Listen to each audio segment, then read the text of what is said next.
Palashtali union পরিষদে engineer Ashraf Uddin বকুলের উদ্যোগে ইফতার মাহফিল অনুষ্ঠিত। ইফতার মাহফিলে এলাকার বিভিন্ন শ্রেণী পেশার মানুষ অংশগ্রহণ করেন। নরসিংদীর রায়পুরা উপজেলার পলাশতলী ইউনিয়ন পরিষদ প্রাঙ্গণে ইঞ্জিনিয়ার আশরাফ উদ্দিন বকুলের উদ্যোগে এক আন্তরিক ও সৌহার্দ্যপূর্ণ ইফতার মাহফিলের আয়োজন করা হয়।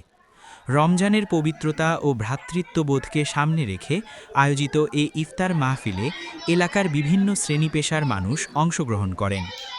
উক্ত ইফতার মাহফিলে প্রধান অতিথি হিসেবে উপস্থিত ছিলেন পলাশতলী ইউনিয়ন পরিষদের বর্তমান প্যানেল চেয়ারম্যান মোহাম্মদ মিলন ভূঁইয়া।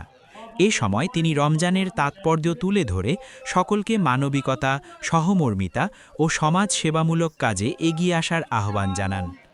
ইফতার মাহফিলের সার্বিক ব্যবস্থাপনায় ছিলেন পলাশতলী ইউনিয়ন বিএনপির সাধারণ সম্পাদক পদপ্রার্থী আওলাদ হোসেন। তিনি বলেন, রমজান মাস মানুষের মাঝে ভ্রাতৃত্ব ও ঐক্যের বন্ধনকে আরও সুদৃঢ় করে এবং এ ধরনের আয়োজন সমাজে সম্প্রীতি বৃদ্ধি করতে গুরুত্বপূর্ণ ভূমিকা রাখে।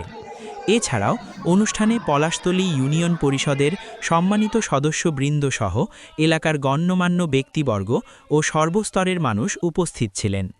ইফতার শেষে দেশ, জাতি এবং মুসলিম উম্মার কল্যাণ কামনা করে বিশেষ দোয়া ও মোনাজাত পরিচালনা করেন পলাশতলী ইউনিয়ন ওলামা দলের সভাপতি মাওলানা বায়েজিদ হুসাইন রায়পুরি। দোয়ায় দেশ ও জাতির শান্তি, সমৃদ্ধি এবং সকলের সুস্বাস্থ্য কামনা করা হয়।